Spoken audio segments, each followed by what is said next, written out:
Hey, brand new mic, folks. If it goes tits up and I disappear, you know why. Hello, viewer. It's Sunday, September the 29th, 2024. I am Brune, and I trust you are all very well today. On this evening's live stream, we are discussing the latest news in the entertainment and on the social media.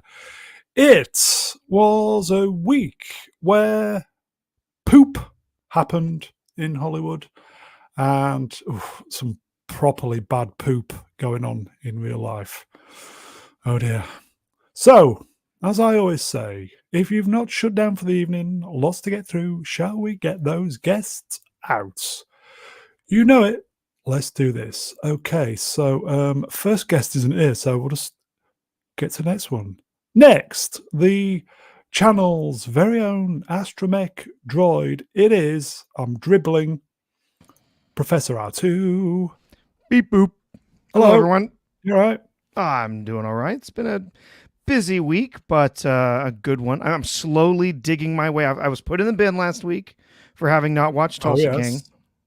So I'm digging my way. I'm up to the finale of the first season of Tulsa King. So really enjoying it. Very fun. I will get to the new season maybe sometime later this week. So hopefully Brilliant. I'll be out of the bin very, very soon. I think my mic is starting to go funny already, but you sound fine. See how it goes.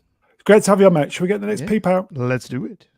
Okay, next. Oh, here we go. Back for the fifth week. Fifth? It's the great Price of Reason. Hey, I'm very humbled to be here again. Hello, can you hear me? I can hear you. Can you hear me? I'm having very, very bad internet connections as well, folks. Well, you're sounding fine on this end, Brownie. It's going to be one of those streams, folks. Are you okay, Price? Are you okay, mate? I'm okay. I was just saying how happy I am to be here again. Professor, can you hear me? I can hear you, buddy. Okay, great. It'll be okay, Brown. I hope so. Can you hear me? Yes. I can hear you. Yeah, it sounds great. Are you there? This is Clem Fandango. It's one for the Brits. Price, it's great to have you on, mate. Great to be here. Okay, let's get the next peep out. Okay. Here you go, folks. Clue. Oh.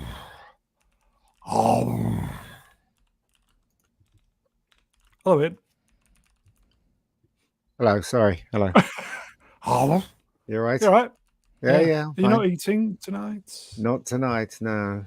Here you go. Quick comment. Here you go. Felt 5. Like an old people. It is. It is. It is. But we're not medicated yet, are we? Just wait till we're all medicated. Yeah. Although Ian sounds like he's medicated. Are you well, Ian? Yeah, I'm okay. Just tired. Sure? So, yeah, just tired. Okay. Just Shall we get a move on then? Yeah. Mm. Yeah. Okay. And folks, there is another. There is always another. Hello, I'm the Internet Help Desk. Long-time listener, first-time caller. Good to meet you. Hello, mate. How you doing? Yeah, it's a bit weird being this side of the table rather than actually sitting in chat. And if I'd known I'd have, with such a great crew, I would have worn a tie. Yeah. In a good or a bad way? Yes. Yes. Well, you got your comm badge on. That's good enough. You go. Help desk. It's me who needs help.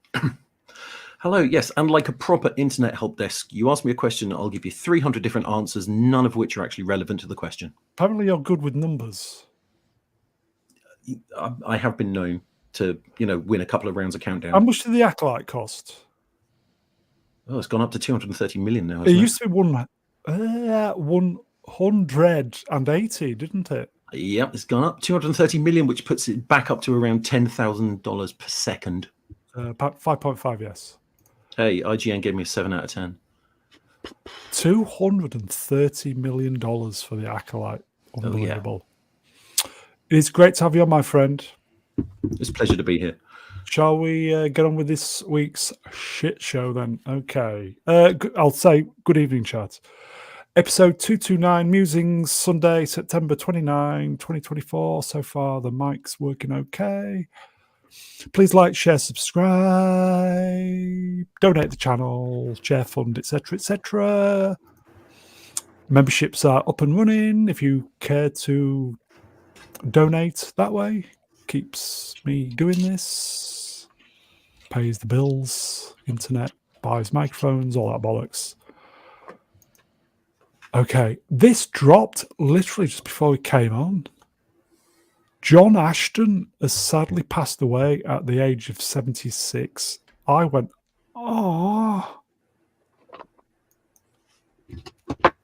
Okay.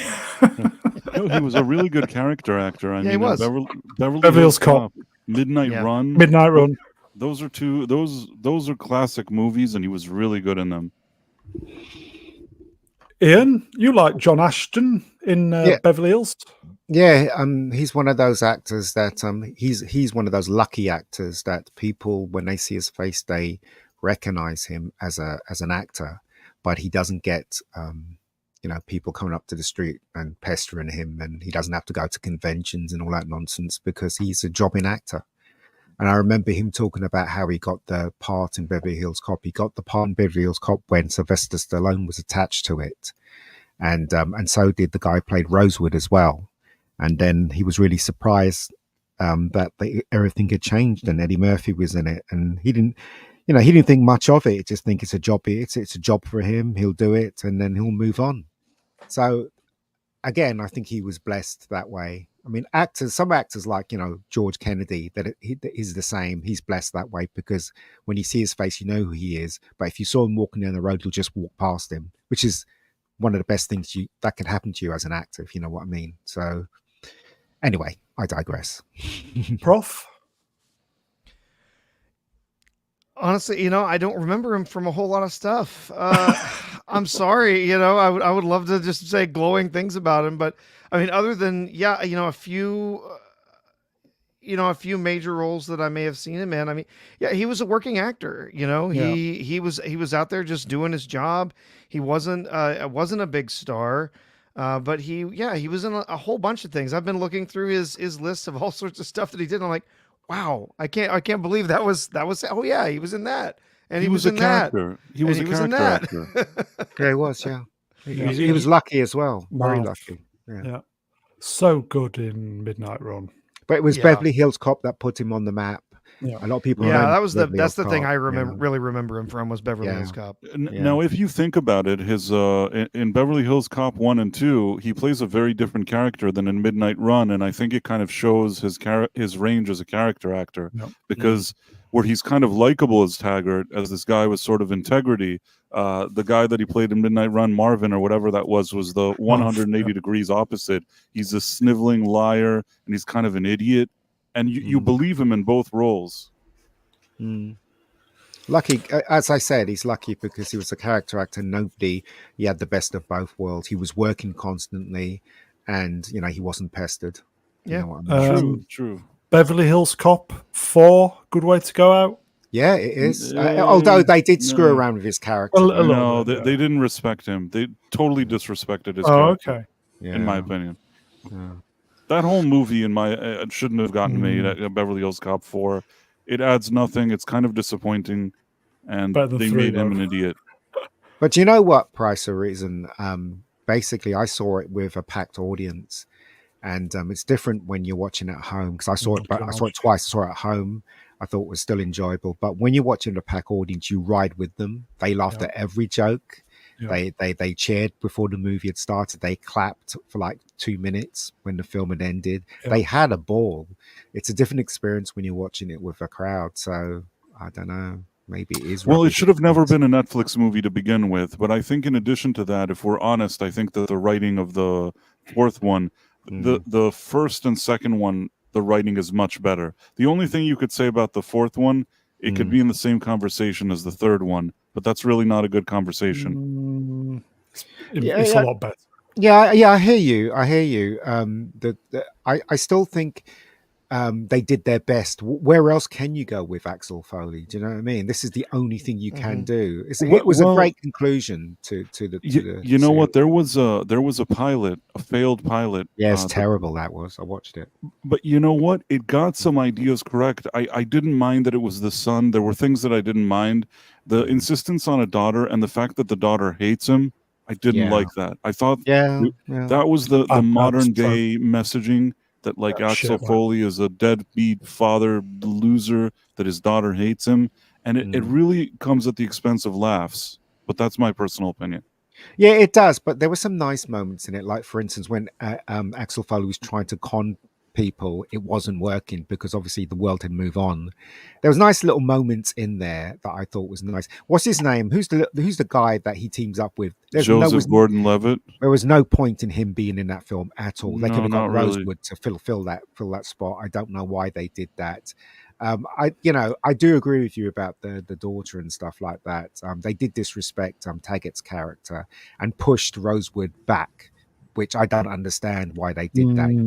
So, but anyway, I enjoyed it. Fun. So it wasn't as good as we thought. Okay. No, I thought it was fun. I thought it was fun. Okay, so that's honestly, I thought John Ashton had died years ago. Honestly, but John Ashton, everybody passed away. 75. Today. 6. 76. Sorry, but you know what? Right? Oh God, that makes me sad. That men made are me dying sad, in their 70s. You know what I mean? It's just it's ridiculous, isn't it? Everybody watch the original Beverly Hills Cop and Midnight Run this week. So good. Okay, let's move on then. Let's blast through all this stuff then. Anybody watch this? Mega la la la la. Anybody? I don't think anyone watched it. Nope. I'm going to watch it right after this stream. Are you?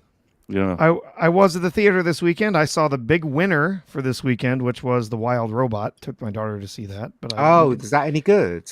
I enjoyed it. I thought it was really well made. It was really well done. It did not speak down to the audience. It was a pretty emotional story. Good. It was we don't see it.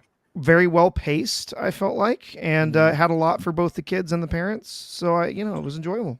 Movie Cynic dropped a Disney-esque car hostage video, didn't he? Yeah, he did. With his review of Megalolopolis. A lot of people say that it's an indulgent film, and he didn't, he just put anything that he wanted in there. He had no regard for the audience whatsoever.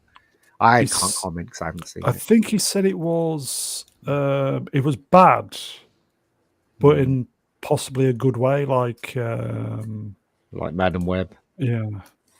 I mean, Francis Ford Coppola's had a good history of making some great movies. I think he's now got to a point where he's just making what he wants to make as opposed to what other people want him to make. And I think this is sort of like just, his magnum opus, effectively. I think it's very selfish for filmmakers to do that. That's why I don't really like Stanley Kubrick much.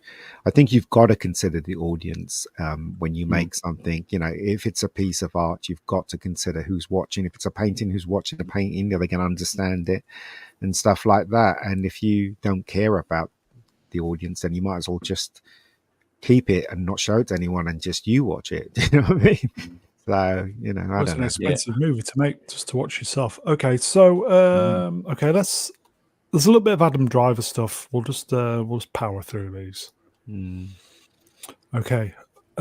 Francis Ford Coppola's Megalolopolis opens with $4 million domestically on a budget of 120. It's one of the worst opening weekends for a big budget movie ever. Wow.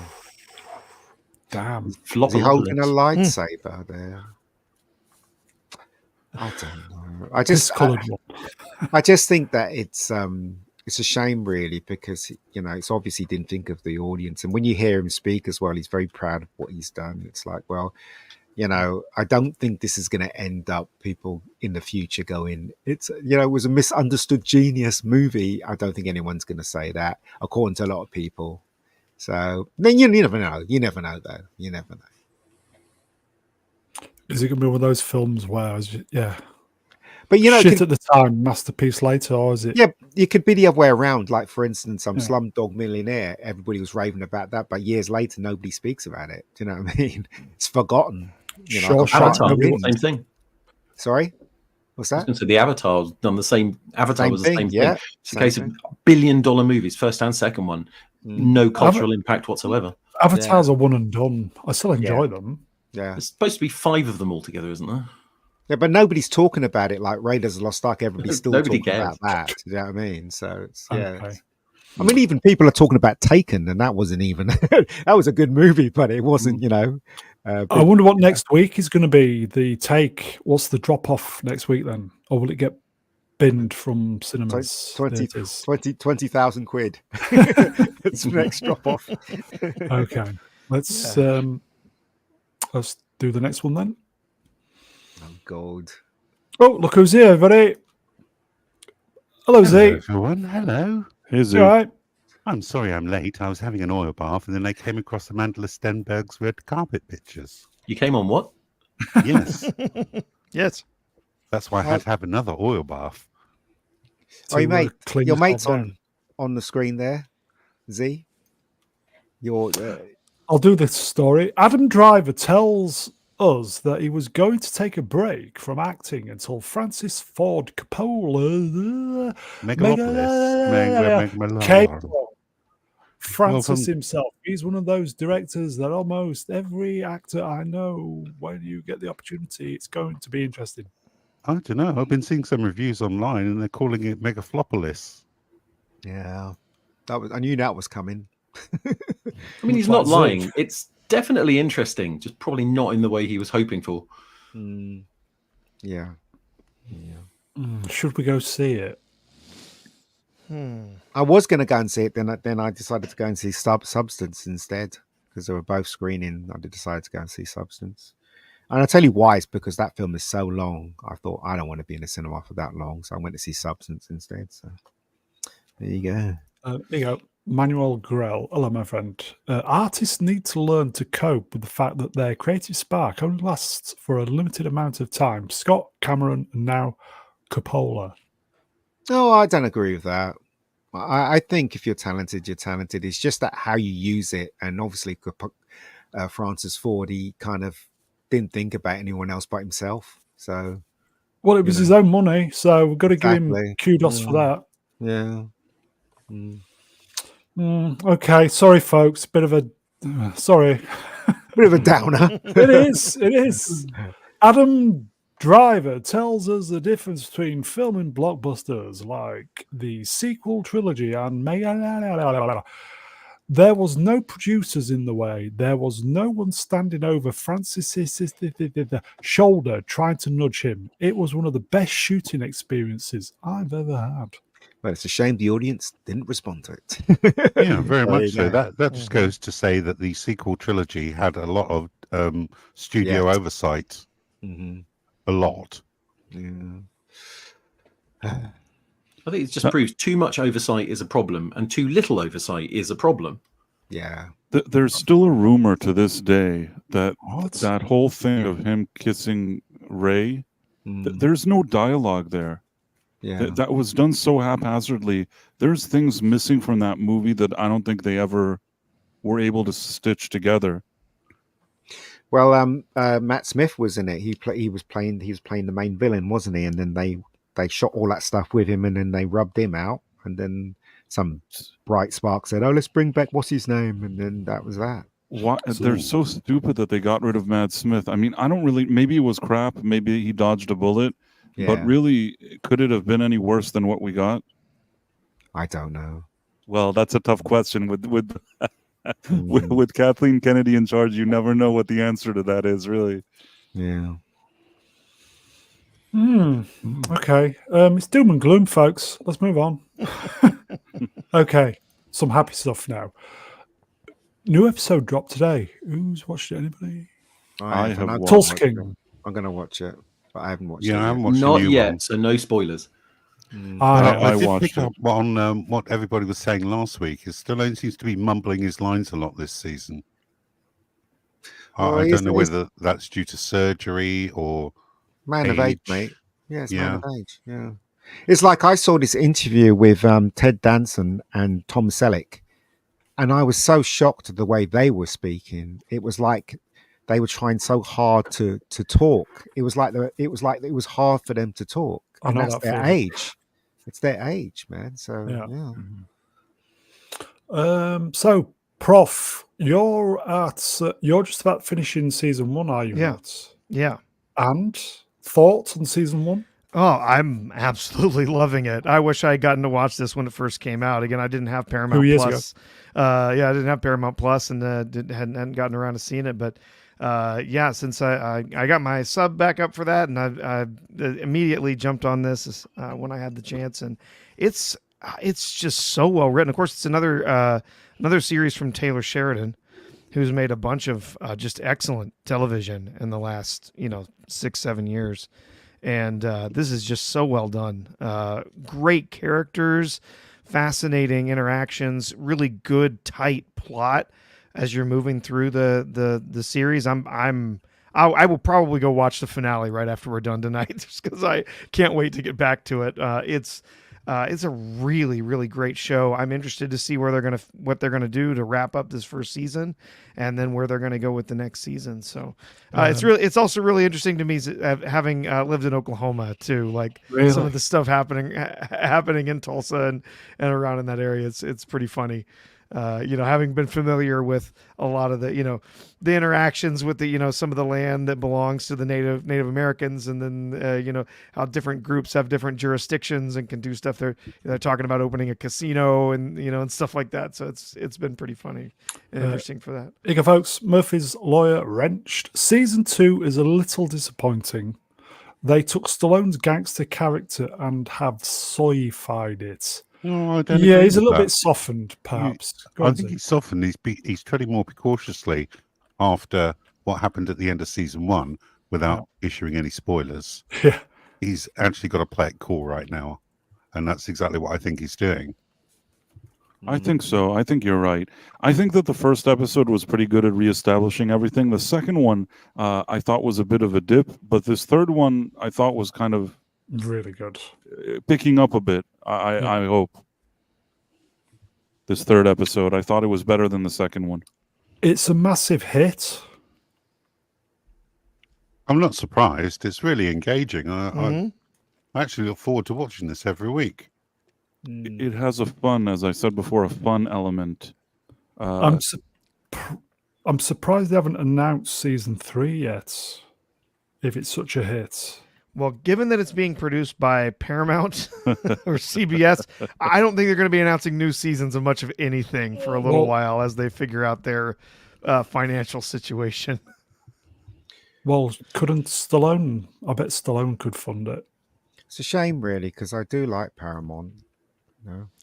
Yeah, it's total chaos over there right now. Price and I have been talking about that you think a few there's times a chance, over the last few weeks. You think there's a chance that somebody else is going to have to take over production on this, or fund something else, like funding it, something? It's produced by 101 Studios, which is basically the Weinstein Company, but without him. It's the company. I mean, after he whatever happened with him, all the people that worked there sort of reorganized, called themselves 101 Studios, and it's this thing. Okay. For good and for bad, that it is what it is. Or and I guess MTV Studios is involved too. So MTV Studios, I see their flag too, but 101 Studios is the production company, or at least they are one of the producers, but they're the ones that somehow put this thing together. Looking through this, it doesn't look like CBS or Paramount are involved at all in production. They're just distributing. So, maybe there will be another season going on. Fat lobber.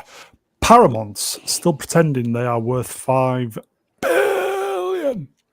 What I was going to say is that 101 Studio people, they're not dumb, so I assume that they'll find a way to navigate the fact that they have a hit on their hand. Not to mention that they're the ones also that made the initial deal with Taylor Sheridan, all those Yellowstone, all those things. You see 101 Studios, that you see that thing on every single show of his, which means they're making a lot of money. Who's the Sopranos writer? Is it Terrence? Terrence Winter was a soprano writer. Then he left, didn't he? You know, I thought he left. They've got him back. Yeah, when I look now in the credits, I see him as a writer. Yeah, so I don't know. He's still he's the show. He's the showrunner. Yeah, still they brought him back. Yeah. Oh, yeah, and it's interesting. So good. So, folks, Tulsa King, check out. Oh, it's fantastic. Okay, no episode apparently this week, so we'll pass the Penguin. Yeah, I think there is going to be one, but it has not been released yet. It's going to be released later this evening.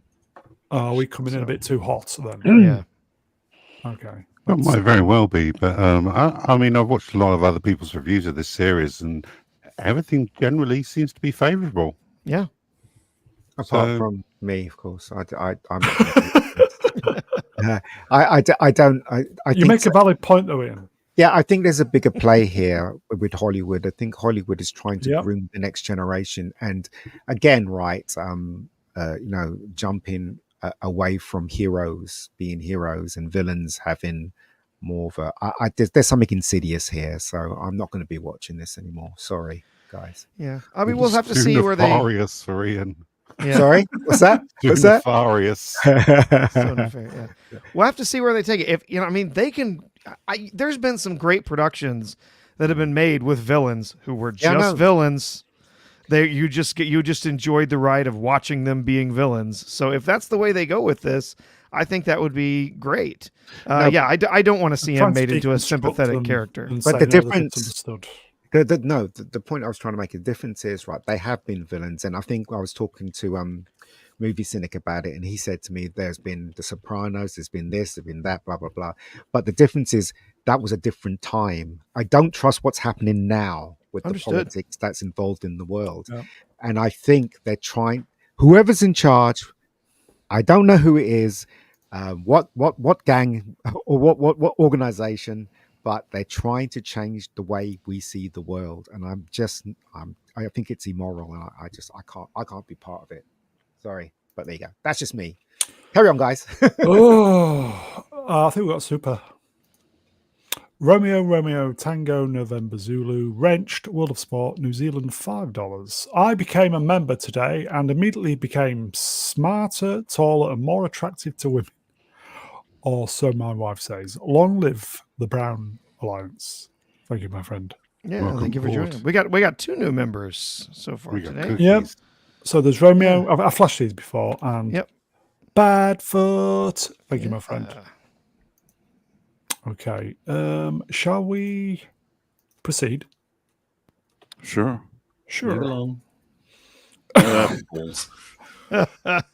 Did anybody watch episode 3 of Agatha? Yes. I watched it, yes. Oh, yes. Go on, who would like to go first then? Yeah, I mean, it's a bottleneck episode that they're in a house dressed like yuppies or something and drinking wine, and it's just a bunch of nonsense. It's a terrible episode, and the show is terrible too. Don't really know more what to say. Okay, we'll leave it at that. Anybody else? Oh yeah, they find their way on the road, the witches' road, and they end up as wine moms, and have to escape through an oven. An oven, yes. Yeah. What? It makes no damn sense. They try to make a magical potion in order to deal with some poisoning. And the magical potion there, it's going to be made of all these, witches brew ingredients like nude size and stuff. But as it turns out, all of those things that you can find in makeup or in your pantry, and they just throw it all in a pot or not even a pot. They throw it in the kitchen sink and mix it up together. So it was women eating. Drinking wine. Drinking. And dying. Yes. Dying. Well, one of she dies because they forget about her. Yeah. It's literally because everyone drinks the antidote and they just forget to give it to one woman. And so she dies.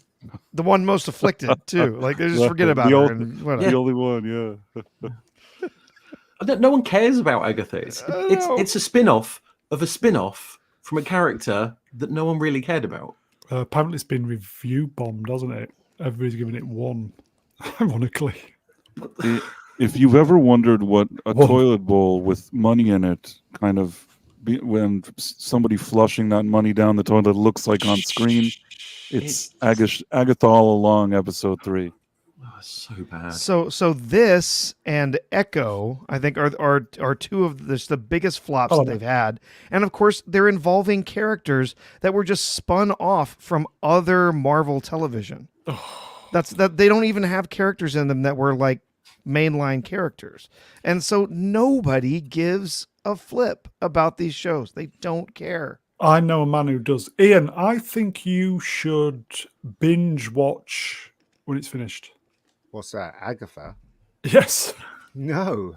No. I don't watch crap like this anymore. I understand why people watch it, because they do live streams and stuff like that. There's nothing in the world that will make me watch this shit. Everybody knows it's shit. I've got better things to do with my time. Do you know what I mean? So. Vam Bionic. Hello, Vam. Proper dog shit. It makes me laugh. People will spend 6 or 7 hours watching reviews rather than waste 40 minutes actually on the show itself. Because the reviews are actually entertaining. Yeah. We've got super chats under requests. M Duke84 wrenched £2, real money until October. Price o reason, would you kindly say? Bueller. Bueller. Thank you, my friend. Bueller. Okay, let's just proceed and just do something. Oh, that's what she said. The first episode of got 9.3 million views in the first 7 years on Disney Plus. Days. Centuries. Would you like some interesting figures? Yeah, go on. Ahsoka got 14 million views in 5 days. The Acolyte got 11 million views in 5 days. And Percy Jackson and the Olympians got 13 million views in 6 days. Agatha did worse than the Acolyte. Oh. Oh. Well, I will tell you this. Oh, go ahead. Side effects. Legend. Wrenched. Throw in a fingering scene. Oh boy, Disney would have a hit on their hands then. Yesterday, Price and I love our Forbes friends. Paul Tassi is one of the greats, and he wrote an article yesterday that said Agatha All Along is a hit, thanks to its lowest ever MCU budget. Yeah, that's what made it a hit. Look himself in the mirror and call himself a journalist. I will never know. Yeah, and also even a low money. What I wrote in response was that Godzilla -1 cost $15 million to make. So even if they say, well, we paid for these 10 episode or 8 episode, whatever it is, we paid $100 million and not $200 million, it's still a waste of money. There's nothing they can say that'll excuse the level of quality we get for the amount of money they have. Did you see the story about the director of Godzilla? He's been signed up by a agency, hasn't he? Really? I would be surprised if he wasn't. I think what he did with Godzilla -1 is brilliant. I just worry he'll come to Hollywood and they'll just ruin him. There is that. Oh. There you go. They're going to sign him up to do a Star Wars, and he's going to think, this is great. I have all these great ideas. And then Kathleen Kennedy will have a meeting with him. And ruin his career in one...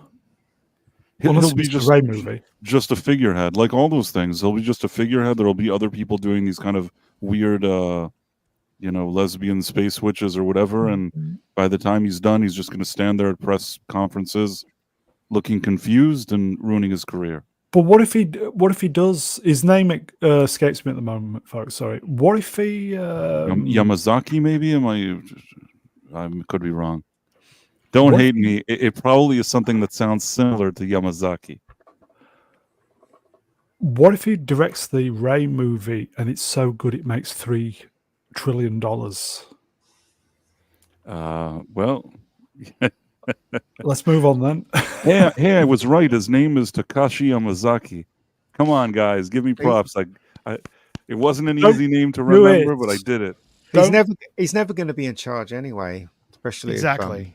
If, yeah, he's not going to be in charge of the film. He's producers stood over his shoulder, tapping him on the shoulder. Okay, let's move on then. Yep. Oscar and Emmy-winning actress Dame Maggie Smith, known for her work in Harry Potter and Downton Abbey, has sadly died. She was 89. Yeah. It's a shame. Can't make any jokes about this. She was one of the good ones. She was incredible. also Good actress. She was in. I think she was the star of Miss Jean Brodie. Was that film that got her famous? The prime of Miss Jean. That's Brodie? going back. Jeez. Yeah. So yeah, good actress. She was in Downton Abbey as well, wasn't she? Mm-hmm. Yeah. She never did any interviews other than Graham Norton in the UK. Yeah. Because she was very, very shy, apparently. Mm. Okay. Not much you can say about her, really. No, I mean, an absolute legend. Other than just, I mean, God, what a talent to lose. I mean, incredible. And it's sad to have lost her. Okay, so rest in peace, Dame Maggie Smith. Mm. First look at the late Lance Reddick's final appearance as Sharon for the John Wick spin-off movie Ballerina. Yeah, the trailer dropped this week. Anybody see it? Yeah, it was really good. Yeah. Really? Oh, wow. Yeah, I liked it. Mm. That was Anna de Anis, wasn't it? Anna de Anis, yeah. Have you not seen it, Ian? No, I haven't. I thought you liked a bit of anus. Yeah, I like a bit of anus, of course. Yes. If they put all the best bits of the movie in the trailer, then we don't actually have to see the movie at this point. Yeah. I think the movie itself is going to be a bit of a flop, but Borderline. It's 50-50, I feel. Well, John Wick 4 didn't do particularly well, did it? It did all right. I think it broke even. I don't think there's much excitement for this. I don't have a good feeling about it. The trailer looks fine and she's fine, but I don't know. My instinct tells me that I don't know how good this movie is going to be. Here you go, folks. Wrenched. Yep. Jane Wick. Come on, ma'am. I should be. Come on, ma'am. Well, that's the thing with media nowadays is everything's so orientated towards the girl boss. Every time you see one, you think, "Oh God, not again." She was amazing in that horrible film, Ian, wasn't she? What horrible film! The worst film ever. Oh, you mean yes? Go on. Blade Runner 2, whatever it was. No, the other one. She was What amazing. 2 minutes in. Oh, James Bond. That's yes. stupid thing. Yeah. She's a good actress. I don't know whether she's a star though. I don't know whether. Platoon mode. She looks all right. That's a positive. She looks all right, and that's good. But honestly, I don't know that I've ever seen her really act terrific in a role. To issue a correction, John Wick 4 cost about 100 million. It did actually get 440 million, so it did actually do a good profit. I stand corrected. You sit corrected. I don't think this movie is going to flop based on that. I think it'll probably be okay, but at the same time, I also don't think it's going to be so good. This should have been the movie that the Bond producers should have made for her character instead of John Wick. Just saying. But anyway, because she was great in that horrible film, wasn't she, Ian? Yeah, she was probably good. The best thing about it. She was, although that scene that he thinks that she makes this face like she doesn't like it, that he thinks he's going to hit on her, really bothers me. Yeah. To this day, that performance is stained by that scene that she kind of looks, "Oh, you think we're going to sleep together?" And I'm like, "This is a James Bond movie. Shut up, lady." Yeah. Worst James Bond film ever. Ever, for sure. It is. Ever. It gets that award, doesn't it? It is the worst James Bond film. It I wasn't. never want to watch it again. It wasn't a bad movie if it wasn't a Bond movie, meaning if you just wanted some washed-up agent acting the way he acts, it's fine. But I think that if you go into it thinking about James Bond, that's the part that really hurts because they take such a dump on him throughout the movie. It's just... Should we just go home, folks? Yeah. Let's sidestep. I think it's a sidestep. Anna de Armas is out for revenge in the first trailer of Ballerina, the John Wick spin-off set for release June 6th. Or was it June 2025? Keanu Reeves makes a cameo in the action-packed first trailer. You feeling that, Ian? I probably, you know what? I'd probably go and see it because I like the anus. You've heard that rumor. Yeah, I know. And you know, but I got the feeling it's not going to be good because of today's politics. That's what I reckon. So anyway, we'll see. Possibly. We'll see. Possibly. Yeah, Okay. yeah. Is that my mic or somebody's got a noisy mic? Okay. Shall we move on? I think we put that one to bed, didn't we? Okay. No. Jim Lee receiving Batman's Guinness World Records title for being the first superhero to receive a star on the Walk of Shame in Hollywood. Am I the only one who thinks this is bloody stupid? No, I think it's ridiculous. How so? Good. Well, I understand actors and directors and their achievements, but a superhero, a fictional character? Batman hasn't been a consistent character played by sort of like a single person. If you're talking about sort of like someone who should have got a star, you know, Kevin Conroy should have actually had, you know. Absolutely. Yeah. You know, Kevin Conroy, Batman. Yeah. Because he is the definitive Batman for a lot of people. Yeah.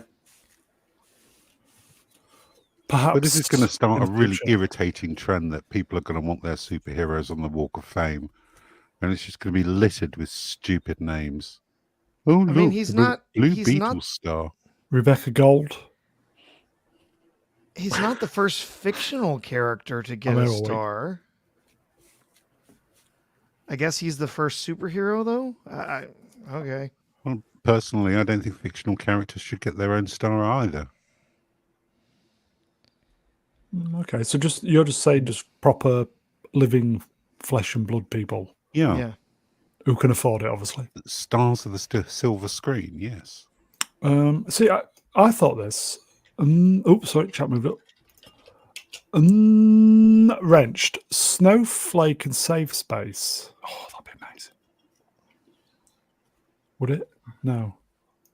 Why not? You only have to raise enough money. It's not like there's a list or anything. They could have a magenta, or is it pink, and a powder blue star.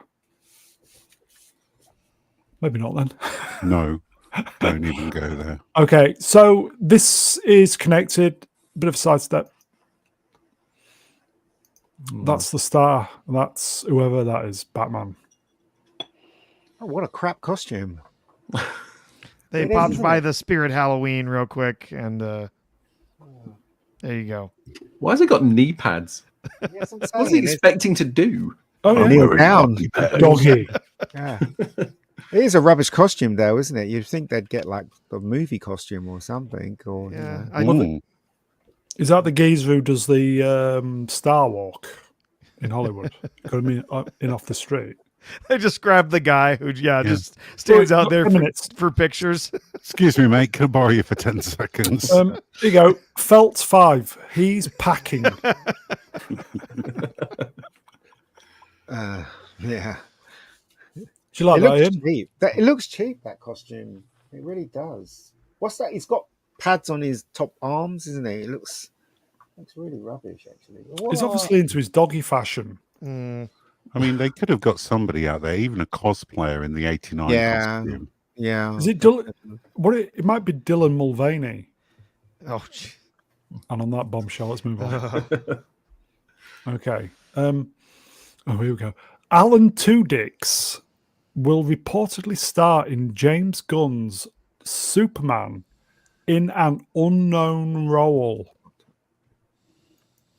How far are they into filming the Superman movie? No idea. Because I mean, pretty far. I was going to say, because if they're just announcing this now, are they bringing him in late? Has he been in it, filming all the way through? It could be a small cameo or something really small that just doesn't really matter. Maybe post-credit scenes or something. Yeah. I only know him for doing one thing. It was that TV series where he was an alien. Oh, yeah, an alien. That was pretty good. I watched Firefly as well. Yeah, Firefly was his big break. Yeah, I loved him in Firefly. It was in the movie as well, the Firefly movie. Yeah, Serenity. It's also a Tucker and Dale versus Evil. Yes, he was.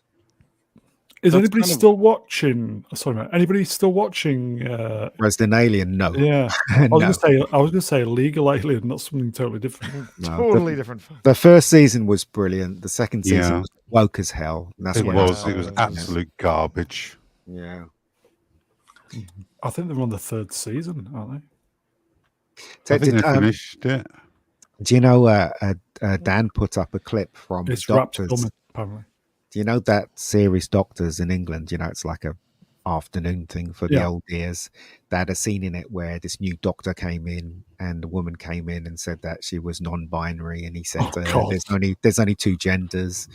And the other doctors came in and told him off and stuff like that. So yeah, it's not good. It's not good at all. We've got some constructive criticism from Wrenched. Help Desk is doing a good job on his debut. Mega Geek, step up the energy, man. I'm tired. I've been working all day. I'm knackered. But like I said, IGN gave me a 7 out of 10. Mm-hmm. Any idea what we think he'll be playing? Green Alien. Yeah, I was going to say if he plays an alien. That's just Brainiac. I was going to say Brainiac. That's exactly what I was going to say. Yeah, I mean he's done some other projects with DC in the past. He's done, or at least he's done the voices for the Green Arrow in some video games. In the Harley Quinn series, he did a few different voices too. Dr. Phosphorus and Creature Commandos. Huh? Okay. Supergirl. Yeah, nowadays you could. Yeah, I would not be surprised if he was the Brainiac. Yeah. Well, was Brainiac in that comic that this Superman is based on? It's kind of based on a number of different comics, so maybe. Right. Okay. They've never done Brainiac, have they? Not in film. No, not in film. Yeah. So it's educate me. Who's Brainiac? Brainiac is this evil alien from a mother from another universe. Yeah, it depends on which the origin. Yes, exactly. Yeah. From my perspective, he's a Kryptonian supercomputer. Yes. Yeah. It depends on the origin of the comics that you're looking at, but that's the most popular one. He's the computer from Krypton. Yeah. Yeah. He's very evil as well. Evil. Except for the times he isn't. I think it was it Brainiac 5, one of the Descendants acts was one actually good. Yes, and that's in the Legion of Superheroes that happens thousands of years later. Yeah.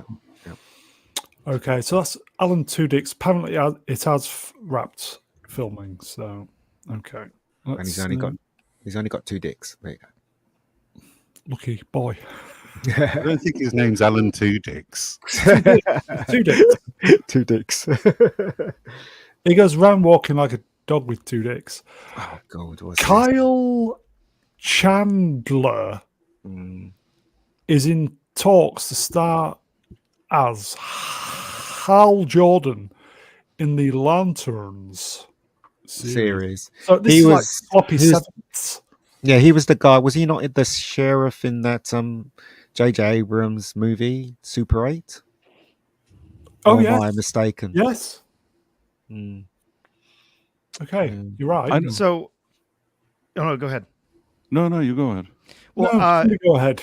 No, so from what I've seen, apparently Hollywood Reporter is saying that this is cast. This is not just in talks. What? So I'll be honest with you. This is the best casting of all the rumors that we've seen yet. I think this one fits really well.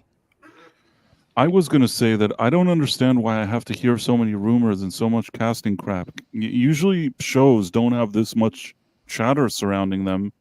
I would think that can't they just cast the show and announce it? I don't remember hearing so much crap the way we hear about this one. They're offering it to Josh Brolin. He may not agree. We're waiting for him to give an answer. What kind of casting is this? I mean, this, like, I understand that Hollywood is a rumor mill, but I just feel this is over the top for a Green Lantern series. Okay. Who knows? But yeah, so far this, I mean, I'm like I said, I'm a big fan of Green Lantern, at least in the comics anyway. This so far is the best casting announcement that they made. Like all of those others just did not fit at all. I would love the Green Lantern to be a great movie. Yeah, I loved the cartoon when I was growing up. It's supposed to be a rather serious series. They're shooting for a True Detective-like vibe for the show. So I don't know. Well, too much hype. Too much hype, in my opinion. Yeah. Wrenched. Price is right on. That's what we did there.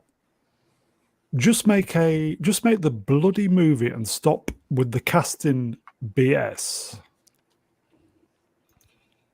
Okay. I'm worried that this leak isn't actually a leak; it's intentionally put out there, so they basically get free marketing. Towards it, because this is effectively a power move by the studio to say, "Oh, look, no one knows this, but now you do. You're on the in club. You've got to see it now." I agree. That's probably exactly what's happening. Is it me, or because we're just fed information all the time? Every single thing we're told what's going on. Yeah. To the point where we're just not excited about anything anymore. Yeah. Yeah. It's all nothing.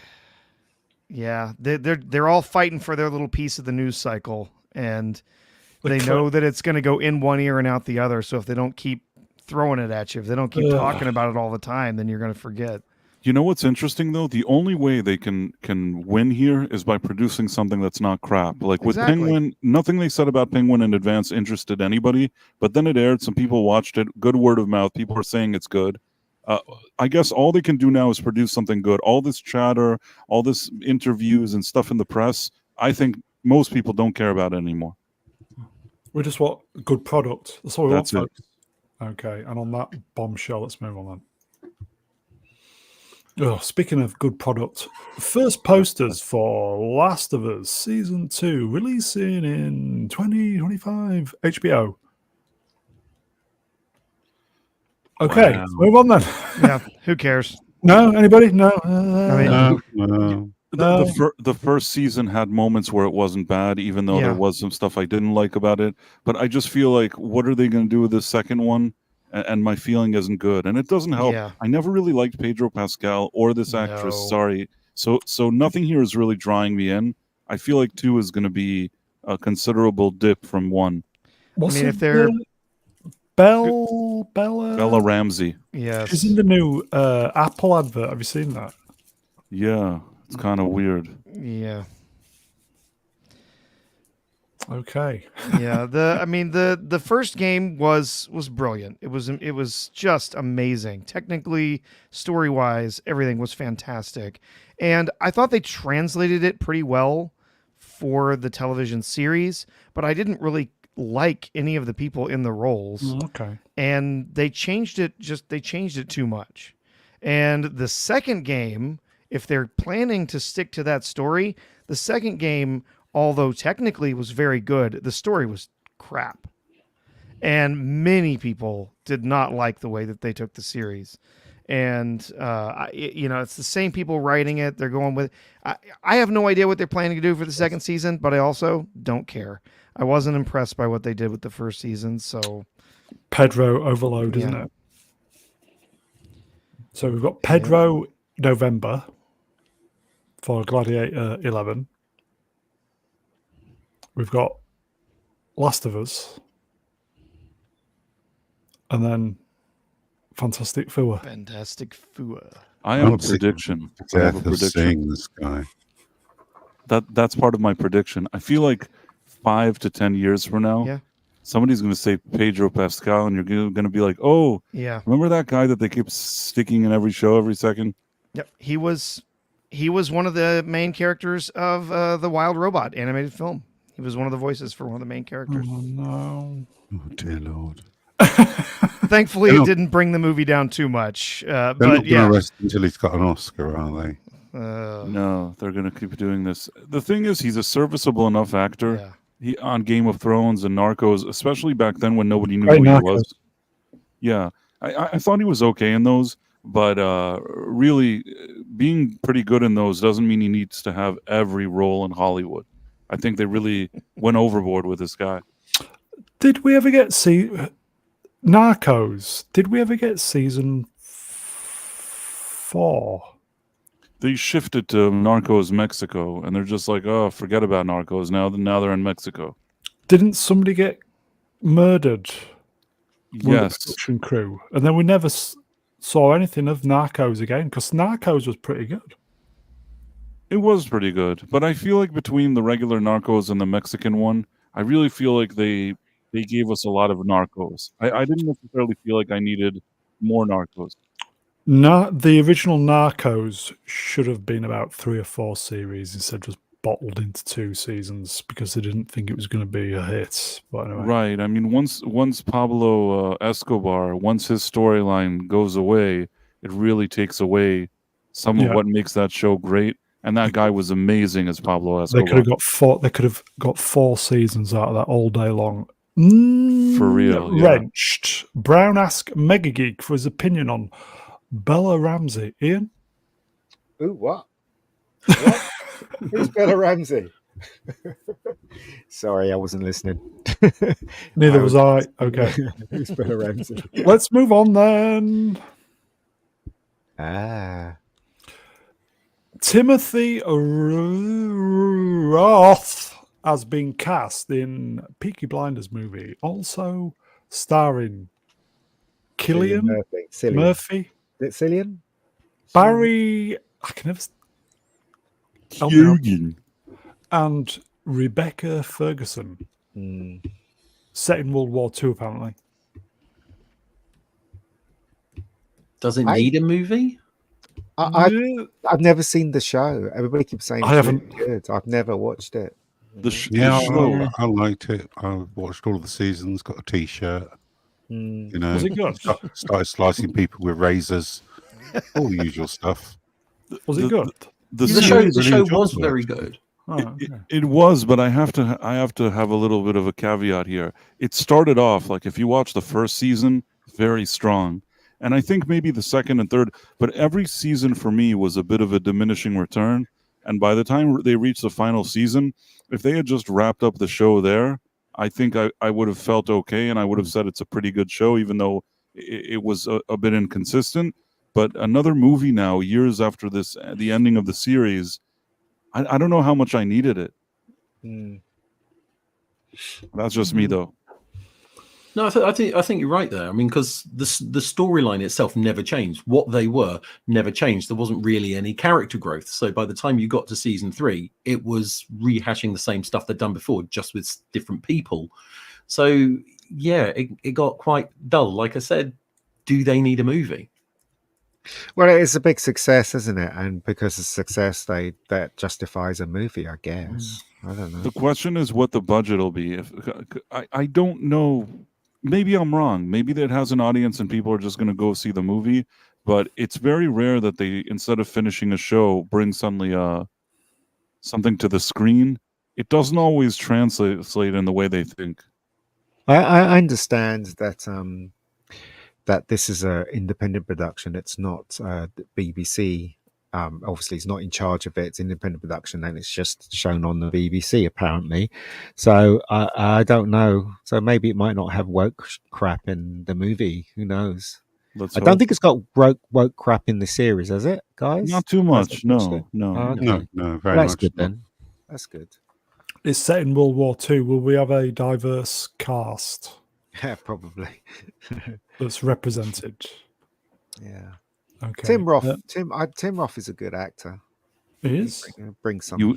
He was until She-Hulk. She-Hulk, I Justice for Todd, everybody. Yeah. Z, are you available, please, my friend? I most certainly am. Common people arranged for 10 British pounds, which is real money, don't you know? So, as my old dad used to say, oh, come on, just give it a special tug. Oh, no. That's not good. That's not good at all, common people. Let's move on then. Let's quickly move on before it all gets a bit Philip Schofield. Joseph Quinn says he's been setting himself. I need glasses. Fire. Shall I do it from the top?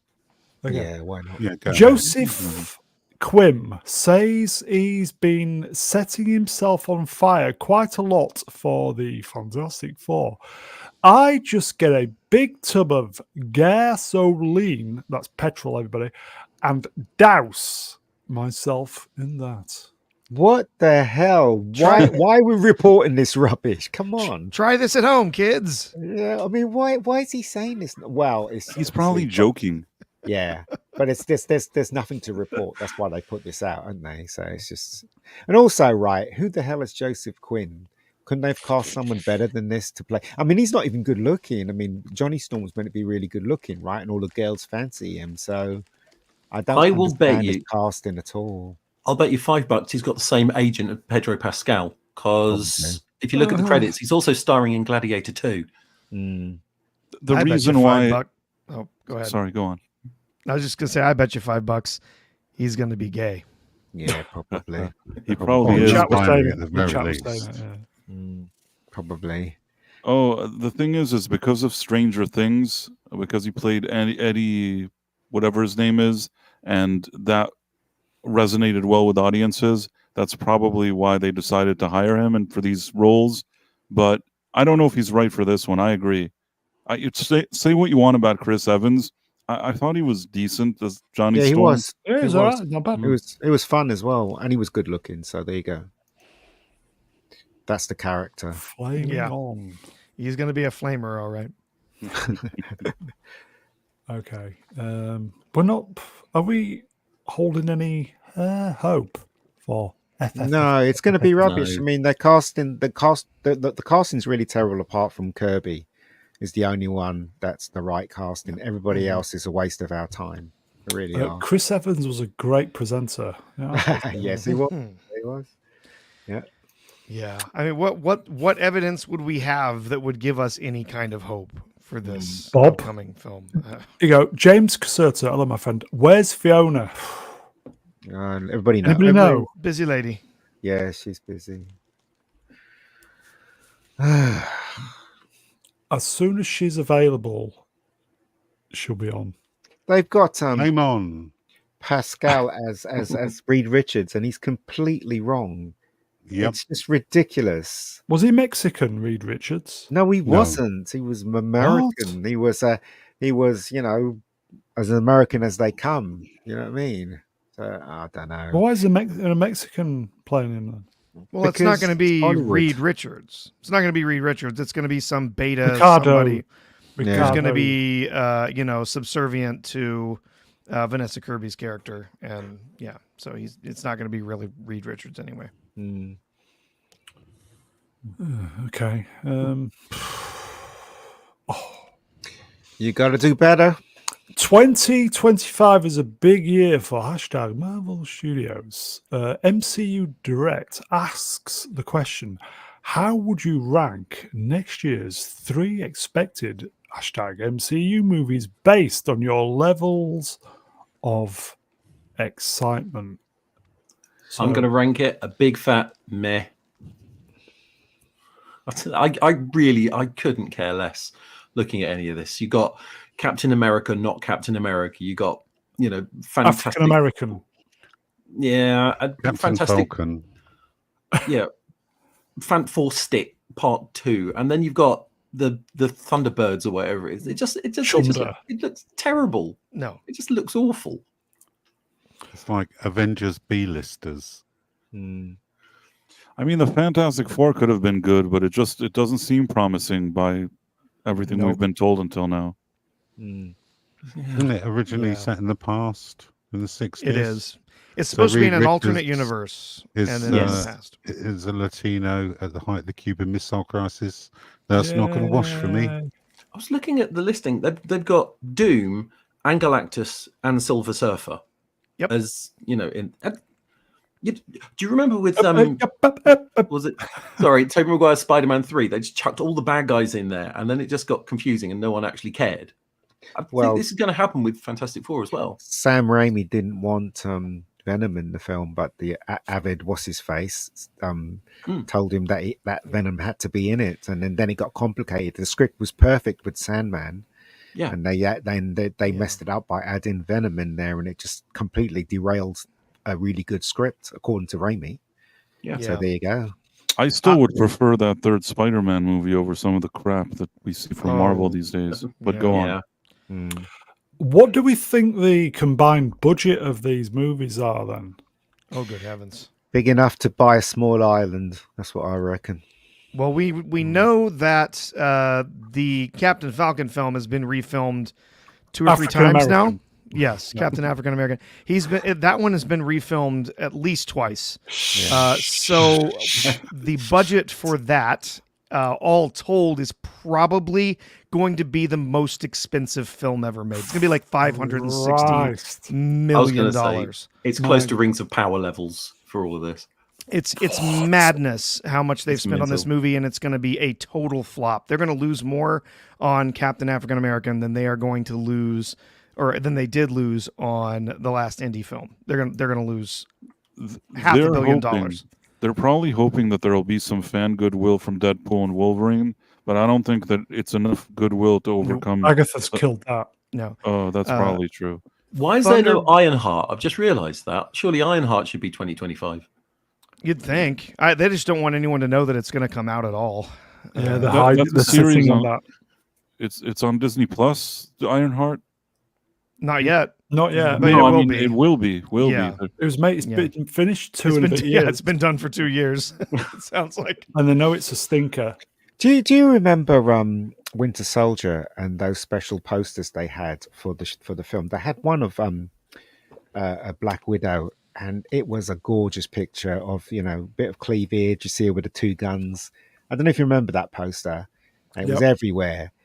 And now look at Thunderbolts.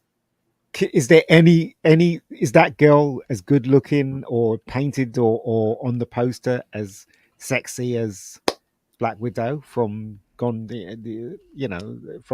what is it, the Winter Soldier? Body positive, mate. They've literally taken out the sexy out of the superheroes films, haven't they? It's just stupid. Well, Florence Pugh just isn't. She's cute, you could say, but she's not sexy. She's not. Phil likes her though. She's fine as a cute girl next door type. She doesn't look like Scarlett Johansson, in her youth playing Winter Black Soldier, Scarlett. She doesn't fit the action star type. I mean, you could say what you want about Black Widow, but the role went quite well. Whereas Florence Pugh just seems like, anyone could just pick her up and just carry her out the room. She doesn't look like she could punch anyone. I have to give Scarlett Johansson some props here that she took her training really seriously. Yeah, she did. The behind the scenes seriously. Avengers was amazing. Remember that bit where she changed at the back of Happy Hogan's car? A very, very great scene. And when she stepped out of that car, she looked exactly like the car, the drawings of Black Widow in the comics, with the red hair and the suit and everything. Yeah, it's just such a shame we've gotten from there to this crap, Okay, wrenched. Black Widow was a honky. If that was recast, would it be White Widow? No, it'd be a black woman, wouldn't it? No, Indian widow. Yeah. Or lesbian widow. Are we going to see Captain African American? No. No. As a If it ever reviewer, comes I out, may no. have to, but not because I want to. If I see it, I may be searching on the high seas for it because there's no way I'm giving them my money. Is there any of those movies that we would pay money to see then at the theatre? Not No. a one. And on that bombshell, let's move on, folks. Scarlett Johansson is credited as exec producer on Thunderbolts in theatres May 2nd. That makes perfect sense, actually. I can explain it if anybody cares to hear it. Please. Okay. What happens is this has to do with her manager, her agent, and her lawyer. When they wanted her to go back and do this Black Widow movie, I mean, her character was already dead. And I think that any of them, which they have half a brain, they must have half a brain. They said, well, you just want her to bring her back to introduce a whole new generation of characters that you're going to continue to run with. And probably what they said is, and they put in something into her contract. I've seen contracts that have this clause where if there's a derivative, a spin-off, or some type of production that's tied to the Black Widow movie, which probably means these characters, if you see them again, even if she's not in it, she still gets an... Oh. Ooh. Oh. Oh. Oh. Price, are you there? Oh no. Oh no. Oh no, we've lost Price.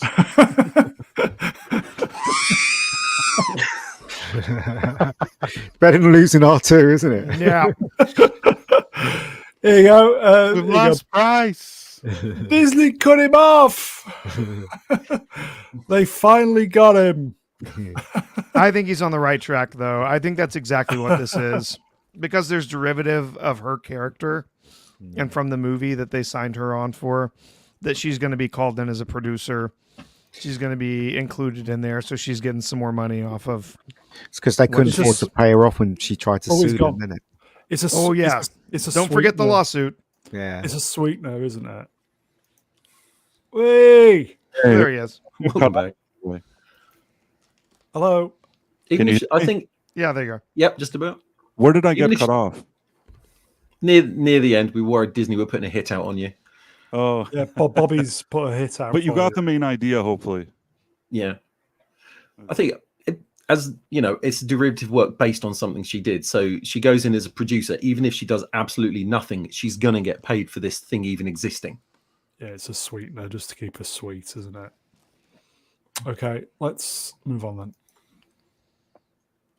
Yeah, first poster. There was a trailer this week, wasn't there? Anybody see the trailer? Yes. Okay. Yeah. Yeah. How many fingers? Pew was was blowing buildings up, and that was okay because she's misunderstood, is it not? Or is that I just don't me? care. I'm not watching this shit. It's shit. I mean, the best way to destroy Disney is not watch the shit. So if you're watching it, then you're supporting them. Really, let's face it. I'm not watching this crap. Why would I watch it? You've got some fucking old man there. You've got a blonde woman that you don't fancy.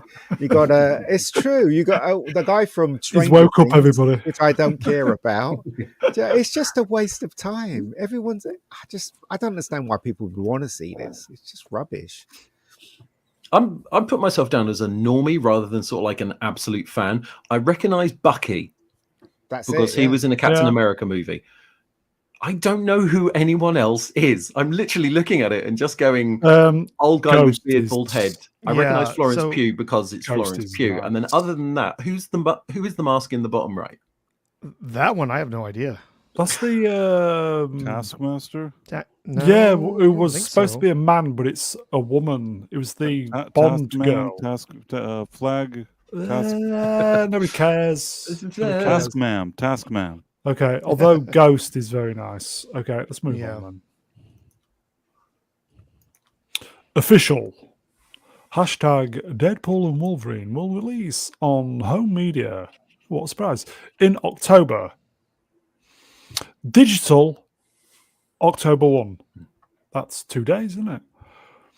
Blu-ray and 4K UHD, October 22. Just in time for the Christmas rush. Mm-hmm. I thought they don't release physical media anymore. They do when they think they can make some money. How two-faced of them. Yep, I'm sure they'll sell plenty of copies of this one. It's been pretty well enjoyed by a lot of different people. So have you noticed they've been putting a few deleted scenes out on the Twattersphere this week?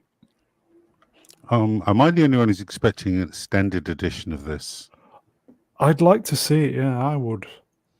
You know, like the 3.5 hour mega cut. I'd be up for that.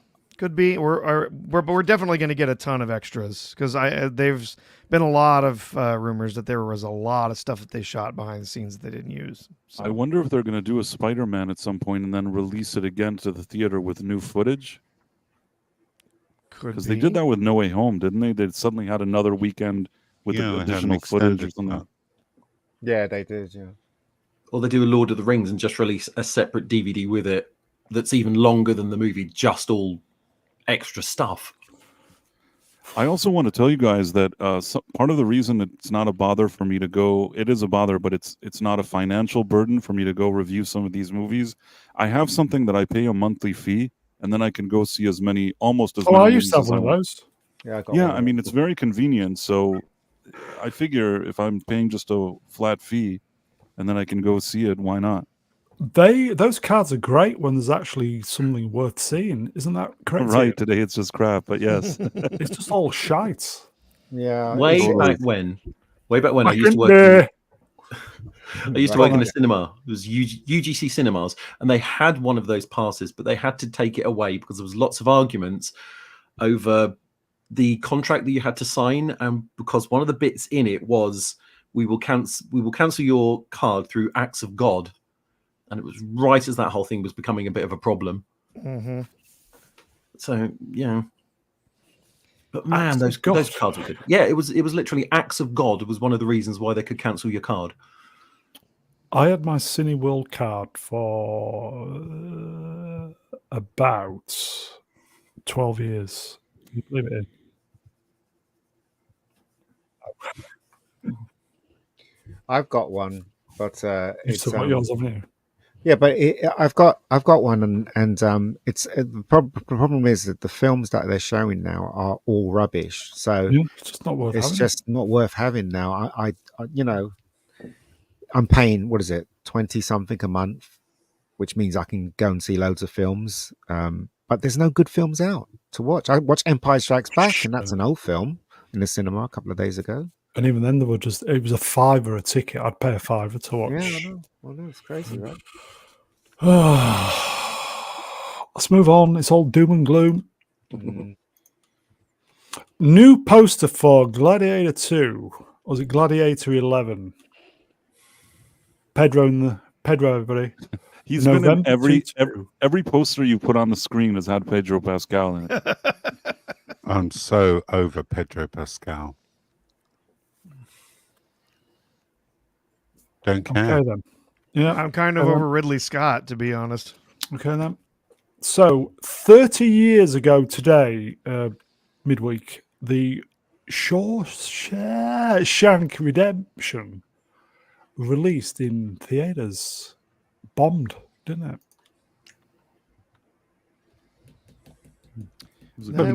It was not an immediate hit. No, it was not. It really, until it hit physical media later and hit rentals, is when it really it won awards and stuff, which also raised awareness. But really, I mean, when it came out, maybe it was a bit of a tough sell. According to Morgan Freeman, was because of the title. No one can pronounce the title. At I can't. The time. They were like, "You're really good in that Shaw thing." Do you know what I mean? So that's what he thinks. But you know, it's one of those films that is really great. It's a great movie, but people didn't notice how good it was. And I think it just picked up when it was on. Was it VHS? And also all the people that the Christians in America latched onto it as well, because they see it as an allergy for Jesus Christ. You know what I mean? So Yeah. I've read a lot about this. So yeah, so An allergy. yeah, an allergy.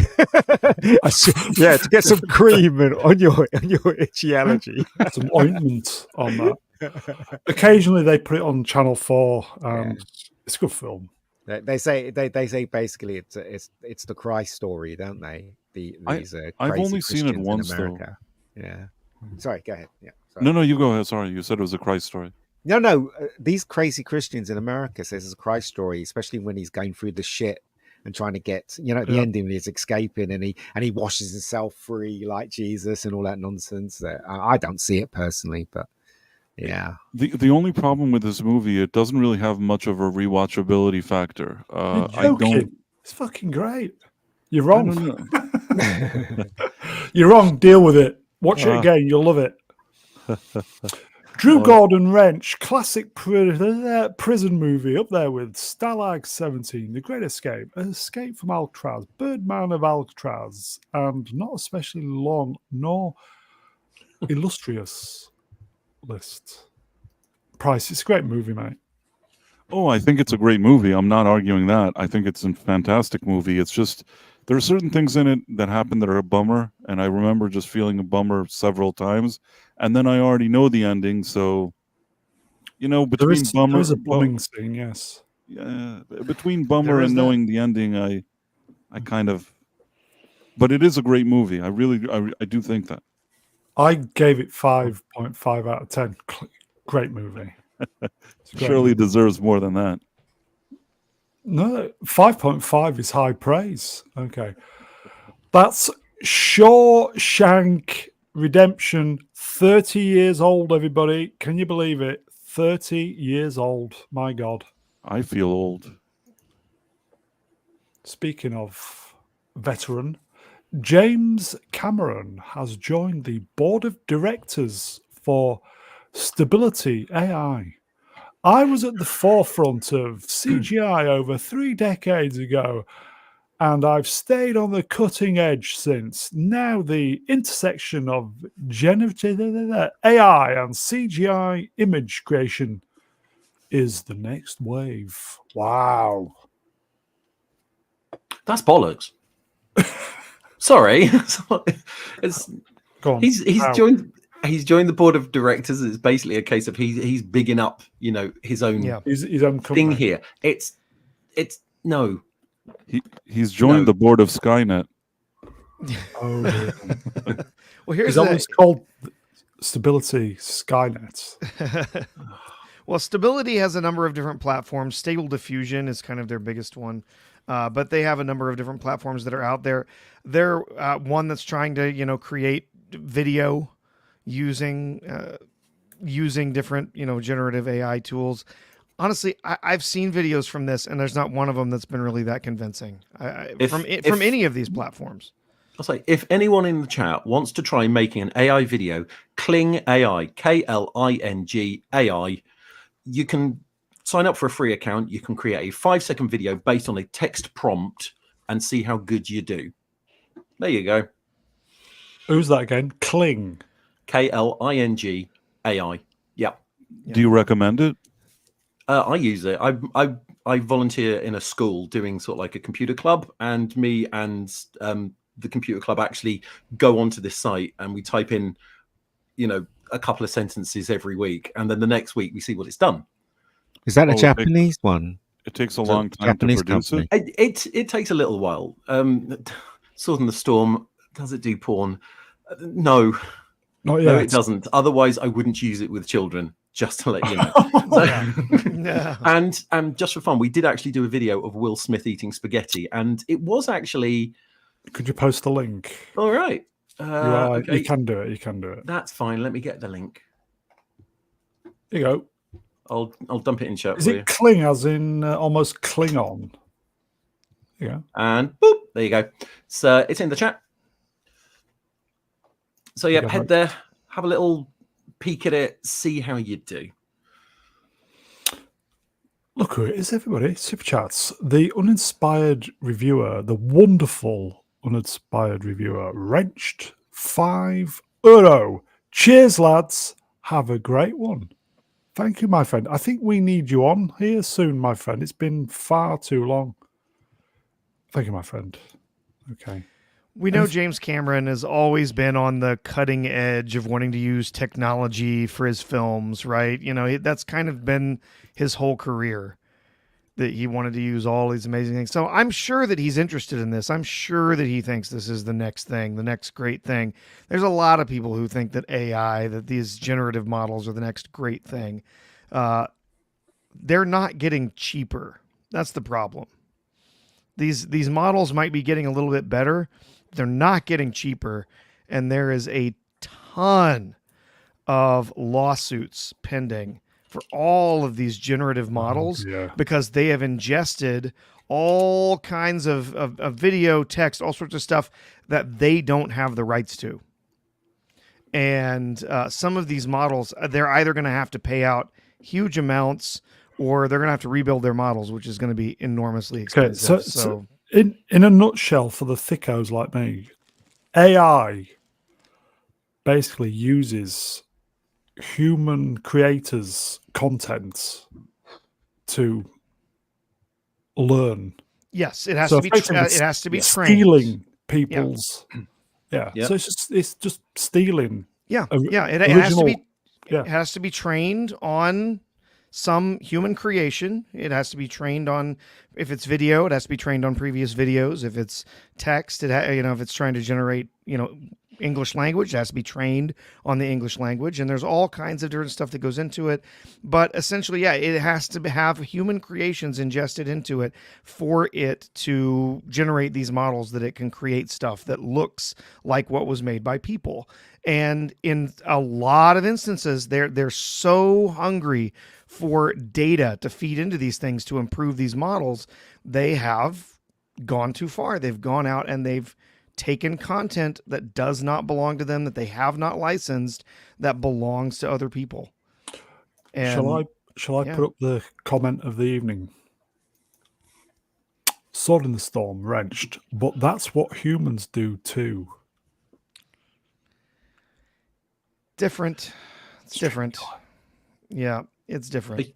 I'd say human has the ability to use creativity to interpret, whereas a computer is just trained on 500 pictures of an apple to learn out what the basic concept of an apple is. So when you say, I want a picture of an apple, it knows what it should look like by the end. Yep.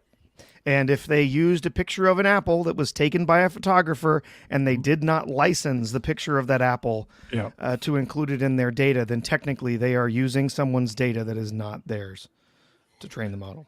There was a load of one of the companies, I can't remember which one it was, released a load of data that actually used a load of YouTube videos to train it up. And there was from things like, was it MKBHD? You mentioned that story a few weeks ago.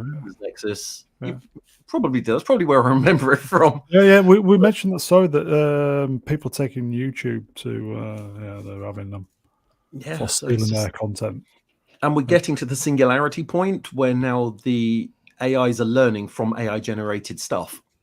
Yeah. Which means if there's any errors in the AI generated stuff, which there is, it's going to create a recursive loop. It propagates. Yeah. And a lot of these companies are desperate to try and keep AI generated stuff out of their models for that very reason, because now you're just training it on junk. You're training it on stuff that was made from a even more poorly trained AI than the AI that's taking it in. So it's a whole mess. Are you available, please? I certainly am. And common people, Wrenched for £10 will Kling AI create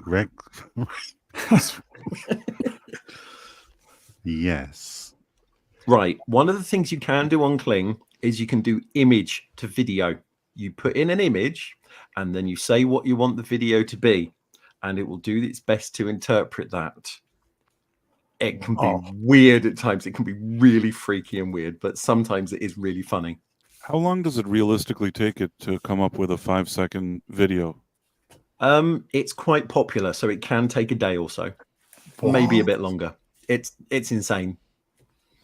Yep. And that takes an enormous amount of computing to make happen too. It's huge. It's so difficult for it to do, but it does do it. This is how I feel. Cider Feet, legend, wrenched. I love being a Luddite.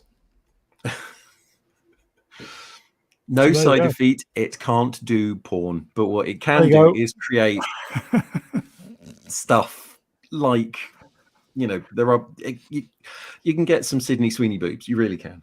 Oh yeah, 70s and 80s pornography with amazing, just utterly amazing. A more innocent time, everybody. Let's move on. Okay. AI chatbot versions of Judi Dench. Oh, God. I can't even pronounce that. Aquafina. Keegan Michael K. John Cena and Kristen Bell are being launched to. You can talk it basically. I wouldn't want to talk to any of these people in real life, so I don't want to do the AI version for sure. Especially But you're not talking to them. You're talking to a voice that is just generated. Reciting whatever an output is. Yeah. It's not the voice. It's not AI. I thought it's going to talk to you as if it's them. What about a Mega Geek AI? What would that say, Ian? It'll sound like me. You'll definitely sound like me. Every response is just... It's shit. That's there what we go. Okay. I'm afraid every response from Aquafina's chatbot is just going to be squawk. Who is it? I don't know who it is. Oh, the seagull in the Little Mermaid remake. Yeah. Oh, it was the companion chick from Shang-Chi. Yeah. The MCU's Katie. Yes. Yeah. She's the Asian actress that sounds like she smoked 20 cigarettes a day since she was 5 years old. Oh, sexy then. And wrenched. I talked to Shatner. Yeah. Mr. Shatner. Get it right. Although you can also accent ChatGPT, which is quite funny. Yeah. You can get it to speak in a Jamaican patois. Yeah, man. Or in Ebonics, which is hilarious. Oldest gamer wrenched. Breaking news. No. Chris Christopherson passed away. Oh, 10-4. Oh, no. Oh, no. Really? That's not good. Oh. Silence. Wow. It's a bit sad. It's very sad. It's a very morbid episode of Brown and Lights this week, isn't it? It'll be amazing on the rewatch. Well, God, we're going to be suicidal by the end of it. I'm on edge because I'm not quite relaxed because I'm not totally confident about the technology, my new mic. So I'm a little bit. But anyway. Yeah, you even sounded fine, Brownie. Plug and pray. Wah. Okay, let's move on then. This dropped a new hashtag Robocop series is looking more and more likely to be a reality for Amazon Prime Video. The streamer just nabbed 2 key producers for the developing serialized spin on the sci-fi action franchise. Good luck with that. Yep. I mean, the reboot movie was pretty crap. The original TV series back in 1994 was crap. Yes, it was. I honestly don't know what they were expecting to do here. I really think that only the first RoboCop movie is genuinely amazing, spectacular. Yeah, absolutely. The second one was flimsy, and the third one, whatever, and and the reboot was crap. And I don't know. Unless they, sometimes they surprise me. Like with Reacher season 1, they surprised me. So maybe they'll do something that I didn't think of. But just hearing about it on paper right now doesn't sound that good. If I've read my RoboCop history correctly, the RoboCop 2 was supposed to be a script where RoboCop had been in storage for many, many years, and they reactivated him. I mean, I did expect a lot better from RoboCop 2 because it was written by Frank Miller, who was an absolute rock star at the time. Yeah. Got totally changed.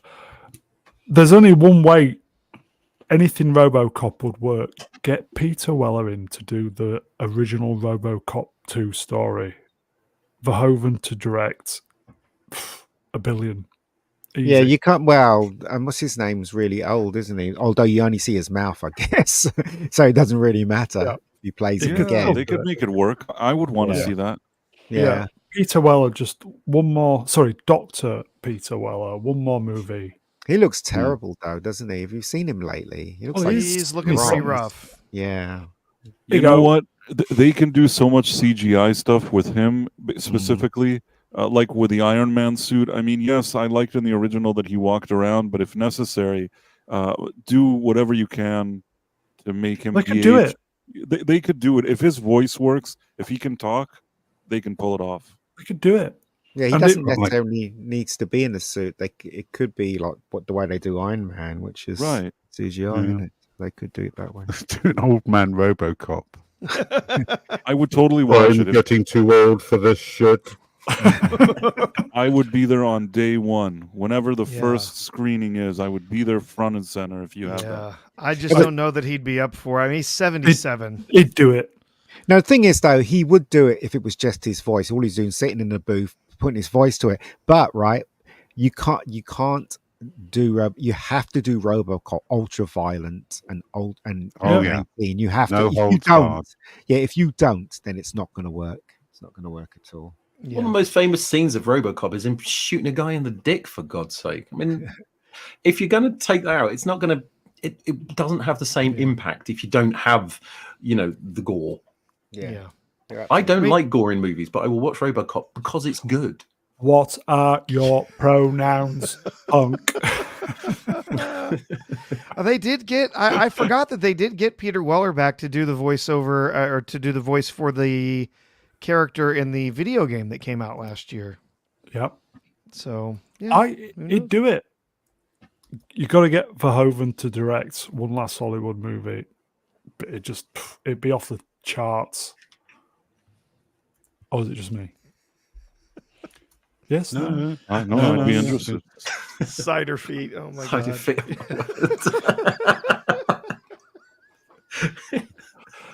Cider feet. Legend. Sir or ma'am, you are under arrest. I will say good night, everybody. It's been.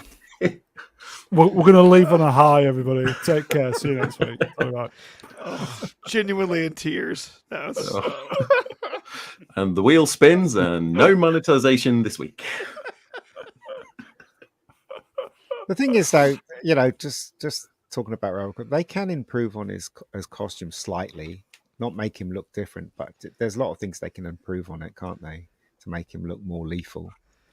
So I don't know. It would be a good idea to bring it back. Flamethrowers? They're talking about a TV series here. I don't think you can do a RoboCop TV series. I think you can do another movie, but not a TV series. Mr. Bezos, are you listening? Don't do this shite. Just a movie. Paul Verhoeven, pay him what he wants. Pay Dr. Peter Weller what he wants. Pay Edward Neumeier what he wants. John Davidson, blah, blah, blah. All the original crew. Just get him to Rob Bottin. Just fucking make it $2 billion. I'll go see it 10 trillion times. Anyway, let's move on. God, no. No, thank you. After season 3, I absolutely do not give a shit. About the little Not even a little. The rumor, The Mandalorian and Pedro will be the last chapter. I don't think that's surprising. Honestly, I think Jon Favreau is probably done. It's his sweetener deal, isn't it? Yeah. Okay, let's leave that one then. No, I want to say that as opposed to Peaky Blinders, which I was criticizing, but at least that show ended in a way that maybe somebody would want to watch some kind of epilogue. With season 3 of Mandalorian, who even wants to see more? Mm-hmm. But that's okay. Now you can go on. Okay, thanks. This is the way. Disney Minus has introduced anti-password sharing in the US. So you've had it, folks. Yeah. Good luck with that. Yeah. Right. They do this at the same time they raise the price, but then they're desperate for subscribers, so they turn around and offer everyone a deal where they can get a subscription for $2 for 3 months. Still too much. The reason they're doing it is because of all these kind of investor meetings and fiscal year. So they want to say that they have an increase in subscribers, but at the same time they want to stick it to those same subscribers. That's why they're raising the price and doing this password thing while they're offering all these people. Because then when they go to the investor meeting, if nothing else, it'll seem like nothing really changed with subscribers, at least for this year. Yeah. It's a ploy, basically. The whole thing is a ploy. It's a ploy. It's a ploy. It is a ploy. $2 too much. Yeah. Well, there you go. It's so disappointing seeing how far Disney have fallen, because they had everything at their feet. They bought up Marvel. They were celebrating their 100th anniversary, and now it's just there's nothing there. They would make more money if they stopped doing anything and just licensed out characters. Mm-hmm. Let's move on then. A Diddy documentary, was it Small, is in the works at Netflix.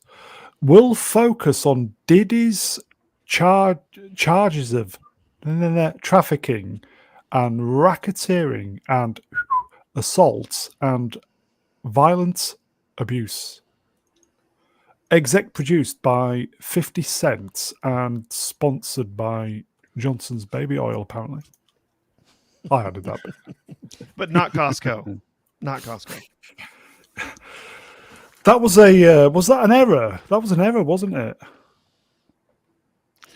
I don't know. Something like this tends to be incredibly libelous, unless they're actually going to pursue anybody who's on the list. Yeah. Which I think from the Jeffrey Epstein scandal, we know that's just not going to happen. If I were 50 Cent, I would steer away from all of this. I understand maybe he may have beef with him and this may seem like a good idea, but anytime you start getting yourself involved in stuff like that, on a karma level, you don't want people then coming and bothering you. Some of the kind of big commentary channels, the news channels, were saying that Mr. Diddy could go away for a long time. I don't know if that's true. There's been a lot of people saying he's ready to squeal too. So rest in peace, Diddy. Okay. Low energy tonight, isn't it? Well, this will cheer us up. Okay. Paddington 4 is in the works. 3? Has 3 been out yet? Not yet. Yes. Is it not? No, the third one is due out Christmas season, I think. Okay. Targeting a 28 release. There you go, folks. Paddington 4. Well, Paddington 3 is coming out at Christmas, I think. Yeah. I saw the trailer when I went to see Star Wars. He's gone to Peru, isn't he? Yeah. In the third one. It is titled Paddington in Peru, so I'm guessing that's where he's going. Do you know what, right? The first and the second one was brilliant. Never seen them. I loved them both. The first and the second one. The second one was slightly better than the first one, I thought. Yeah. Paddington's prison arc was terrific. Yeah, absolutely terrific. And you know what? For a CGI bear, you really felt for him when he was, trying to get out when he was under the water and he was trying to get out. They were trying to get him out. You really felt for him, and that's an achievement that a film can do. That you care about something that's not even there, it's not even real. Do you know what I mean? So that's why I think it's a great film. Side effect, legend wrenched. I love Paddington. There, I said it. Yeah. The first two were great kids movies. They were fun. They were innocent. They were playful. Yeah, they were great fun movies. And what you call it? Hugh Grant was so funny in the second one. He made me laugh so much. What a character! Yeah. What are they going to do in a fourth one though? Because I mean, they've had sort of like the, comes to London arc. They've had the gets trapped in somewhere terrible. That they've got the he's going home arc. If it follows the standard Hollywood formula, Paddington 4 will be Paddington in space. Who knows? You got a problem with that? Fast and Furious. Yeah. What's wrong with that? Joe Darkness wrenched. Have the Gov put him up in a 5-star hotel. No, for that to happen, he has to go to Peru, lose his passport, and then come back over on a boat. Come back. Yeah, no, he has to get on a boat, halfway across, throw the passport in the water. Bish bosh. Bobby Jump. Paddington in Rwanda.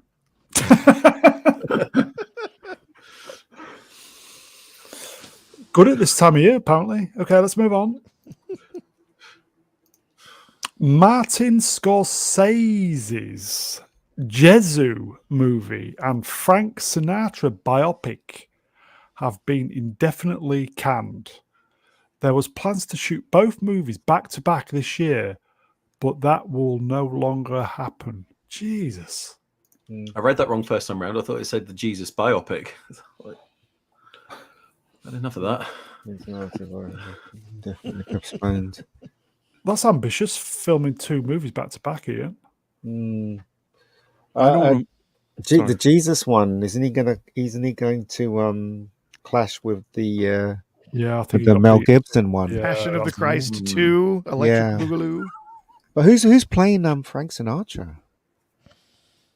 Anybody? Nobody. Nobody now. A while back, when they announced that these 2 movies would be back to back, whatever stream I was on, I said this is a bit too ambitious for an 81-year-old man. Yeah, and that's a terrible thing to say. And you can say you're such an ageist, you're a terrible person. But hey, at my age, doing those 2 movies back to back would be a lot. And at 81 years old, that's a lot. That's a lot to expect. But I expect they'll be looking after him very well. I mean, we're talking about Hollywood production here. I mean, it's not like when you're making a low-budget film, you're standing all the time and stuff. He must be sitting all the time. They must be, walking up to him and asking him stuff. And, just like the way Clint Eastwood directs. Are you all right today, dear? Exactly. So Clint Eastwood, right? Clint Eastwood directs like this. He starts at 10, he finishes at 6. He doesn't go beyond 6 o'clock. DiCaprio for Sinatra. Oh, okay. I could see that. He loses a lot of weight. Bit of hair dye. Because Frank Sinatra was very skinny when he first started off, and he was known for being rake thin, wasn't he?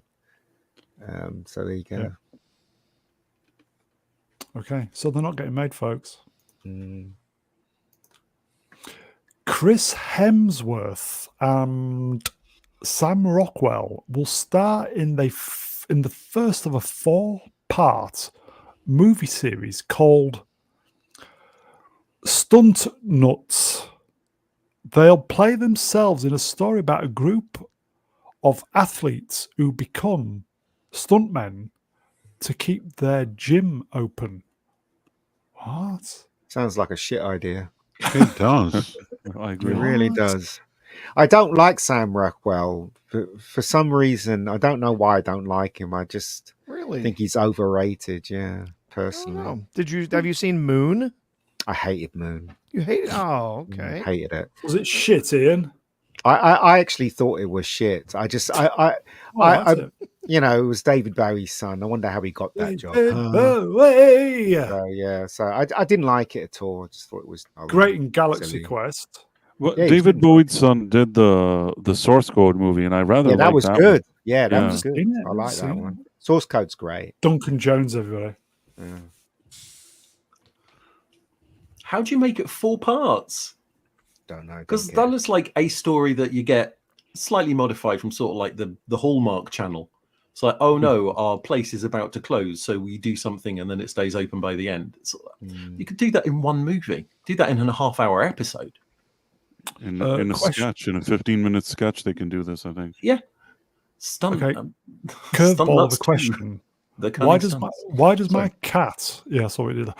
Why does my cat want to go out when I'm streaming? Anybody know? Don't know. Don't know. Okay. So, is this a bad idea then? Yes. Sounds like a sounds- stupid idea. It sounds like 2 of them have already been shot. Mm.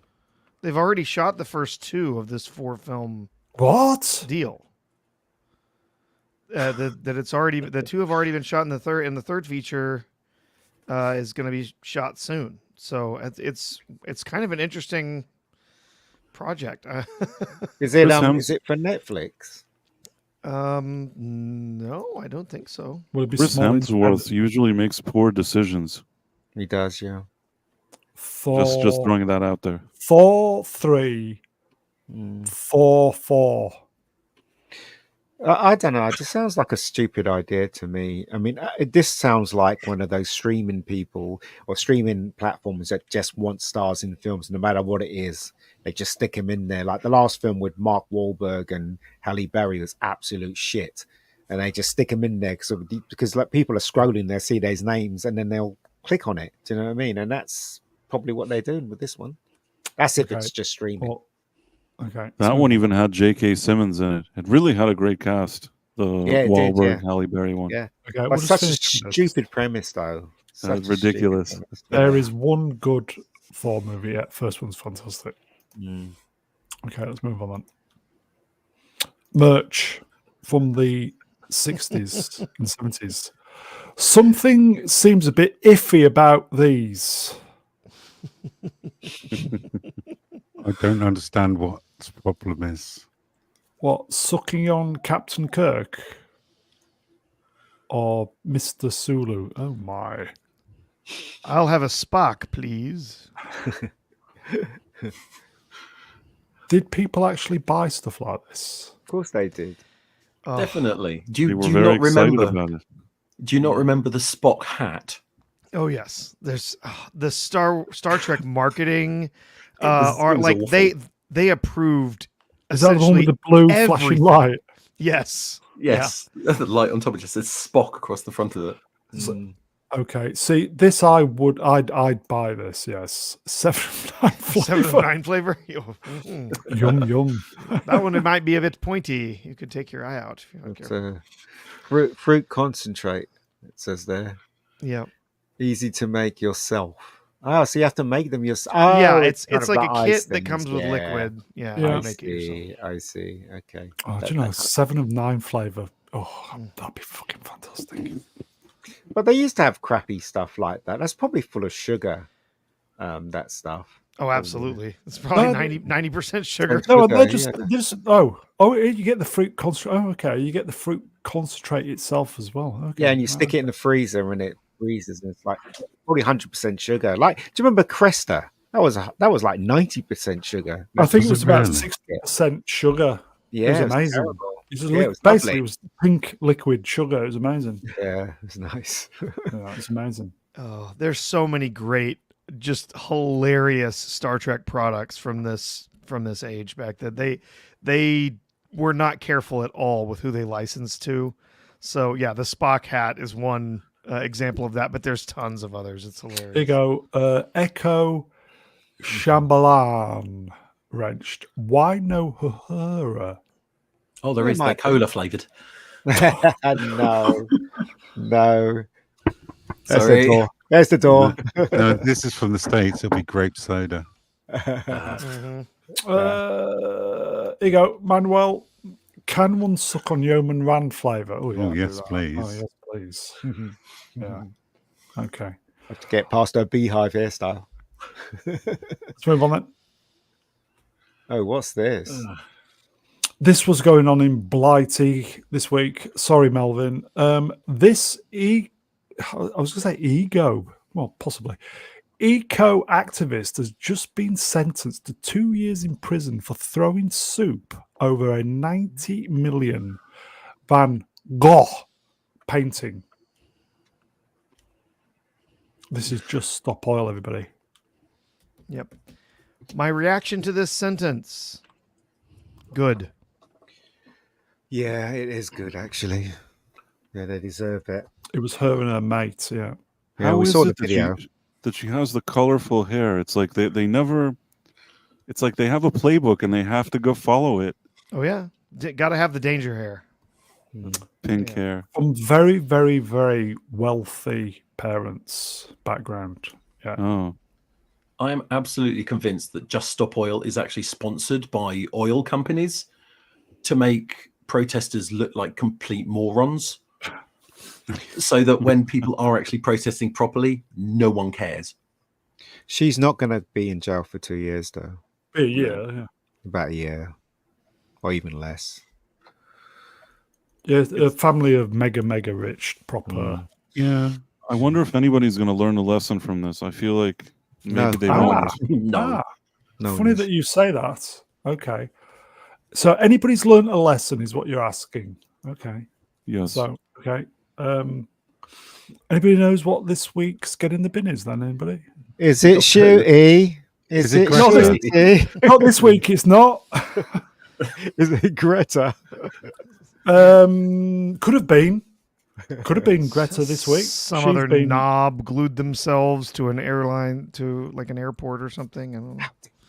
Okay, so we had the. How dare you? No, it's not Dr. Watts. No, it's not Dr. Okay. So we had those Just Stop Oil in prison for 2 years. So what happens the next day? That was the Van Gogh painting, by the way. So what happens the next day? 3 more attack the painting again. Oh, for God's sake. Did I get arrested as Breaking. well? Yep. Eco-activists throw soup over two this time. Van Gogh paintings in London. Protesters from the Just Stop Oil group covered the priceless painting in soup in protest against two of their group activists being sentenced to 2 years in prison. Well, I hope they get 2 years in prison because they're stupid. They should get 4 if it's 2 paintings. And also, right, the paintings that they have on display, I doubt if they're the. I literally doubt if they're the original. Oh, they are the originals, but They are. they generally will have sort of like a protective Yeah, artistic glass in front of them. yeah. But the frames are the original. I follow a guy on Twitter called Gary Brannan. He's my favorite. He's great. He works for the National Archive, and he's talked about all of this and how the painstaking work that volunteers do to clean up stuff like this, and it diverts so much money away from actually making the arts available for everyone. It's they're ruining art for everyone. Oh, and it's complete madness too. What is the point? And where are you changing anything by destroying a priceless piece of history? You're not changing anyone's mind. You're just pissing people off. It's insane. I think it was vegan soup, probably. I mean, it's yeah. I mean, they're just mad. That's all. I mean, I understand their fight, but this is not the right way to go about things. Put it that way. Well, it's obviously no deterrent. 2 years in prison because they just did it following same day. So it's obviously no. Are they above the law? Oh no, obviously, because they've got 2 years. They also got 2 years. Anyway, okay, so that's 3 of them this time. Day after the sentencing, just whatever. Okay, and finally, No, God, what is this? Will you just the leave me Mega alone? Geek directs everybody. Look at that. Oh, for fuck's sake! Cool. What are you directing there, Ian? Lord knows. I've not heard of that film. Is it any good? Yeah, I like your ED 209 t-shirt. Yes, that's a nice great. T-shirt. Yeah. I know. I love that T-shirt. Yeah. I love that T-shirt. So it's one of my favorites. I got I got it at Forbidden Planet. Anal what's Academy 3. What's the point of putting this up anyway? I don't understand. Because I want you to do well for Rebecca Gold and get it finished, and you're a friend, and I Do you like to know, embarrass you as well. Do you know what you call it? Drinker is releasing his short, isn't he? To what is his Ryan members. Drake? Yeah, his members only. His members are going to see it first, and he's releasing that. I saw a little thing that he put out on YouTube. So it's going to be interesting to see what that's like compared to what I'm doing. So it'll be interesting. He's got more views anyway. He's got millions watching his. I've only got like, I don't know, this sad crew here and 700 people. And that's I about didn't see it, that, really. Ian. I haven't watched Rebecca Gold's season 1 yet either.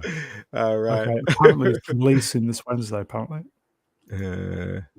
Oh, is it? Okay. Well, Yeah. I look forward to. I mean, I've got to admit the trailer didn't really bowl me over. I just hope the finished product is going to be really good. Yeah. You know, How is season 2 going? it's going all right. I've got one major scene to finish. Everything's looking good, but one of my drives went down today. Cheers, Donny. When Yeah. I was trying Oh, to, dear. it's got a lot of stuff on it. I was trying to. I did back it up, but you know, there's some stuff that I was editing. I didn't realize the drive was full, and it Oh, went dear. down. Yeah, didn't realize it was full. So I've got to try and get all that stuff out of this drive and put it somewhere else. But I mean, it's not like it's this. You're going to need a bigger drive. Yeah, but they're so expensive though. They're like 1,000 and a bit to get. Well, you shouldn't have filmed it in 4K, mate. Well, it's the thing you have to, aren't you? You have to film it in 4K. You? Yeah, of course you do, because a lot of outlets demand it. I mean, YouTube doesn't demand it, but it's. Yeah. I will say, folks, every week I post a link to Ian's GoFundMe for season 2 of Rebecca Gold, because Ian is self-financing. Are you not, Ian? Yes, I am, but with your own money. I'm going to be putting out a trailer soon. And then once the trailer goes out, I'm going to put out an Indiegogo campaign. Quite frankly, I don't think I'm going to raise a lot of money in the Indiegogo campaign because I haven't got millions that are waiting to see this. I have a good amount of money, but I don't think I have enough people to actually raise a substantial amount. But whatever I raise, I'm going to try and finish it with that, to put it that way. So I'm being honest here. Do you know what I mean? It's not like, I mean, the subscribers on Rebecca Gold is like over 2K. That's about it. Do you know what I mean? It's not like, you know, it's not like there's millions trying to, you know, camping out wanting to see season 2.